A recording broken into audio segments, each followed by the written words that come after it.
So what is a segregated fund? I get asked that question a lot, probably because segregated funds or investments through an insurance company has been a niche specialty of my practice for almost 35 years that I've been doing this. So what are they? Let me tell you what they are and why they are a niche specialty of mine. So what they are.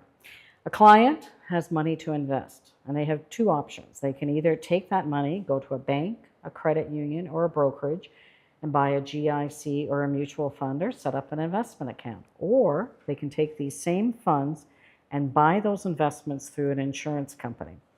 So why is there a distinction? Because the rules and regulations governing investments through insurance company have a multitude of fundamental differences compared to investments that are offered through traditional financial institutions.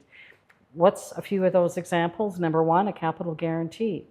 All investments through an insurance company must have a capital guarantee. The minimum is 75% of what a client puts in. And with some insurance carriers, you can pay an additional fee and insure that 100%. And those gains are locked in every year. So a feature not available on this side, on the other side of the aisle. You can have, so think of it as you will, you're buying an investment, but it has an insurance wrapper.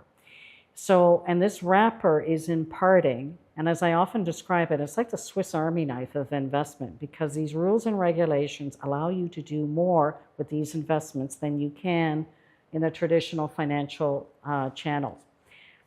Capital guarantee that I just mentioned, if you're interested in income for life, in other words, you have an RSP and you don't have a pension, you could turn your RSPs to generate income for life that you don't have to worry outliving. But there are other features too, like being able to name beneficiaries. So when you name beneficiaries on a non-registered account, that portion will go directly to your beneficiaries, not go through probate, not go through your will, and will be paid out to your beneficiaries versus 10 to 15 banking days, as opposed to over a year when those assets have to go through a traditional and an estate. In a series of videos that I've created, I talk about some of those different features. Avoiding the pitfalls of joint ownership, how to make estates simpler when you have beneficiaries that live either out of province or out of country. It gets away from some of the complexity that you have there.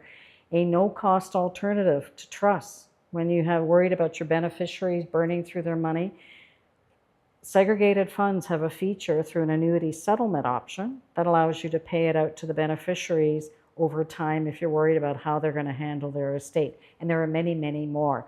The point is, having investments through an insurance companies, you still get the growth, you still have access to it, but all these other features make it an important and very, very powerful planning tool when it comes to handling your estate. So if you're interested in learning more, please contact me. I'd be happy to learn more about your situation and how these powerful solutions can perhaps make a very powerful difference.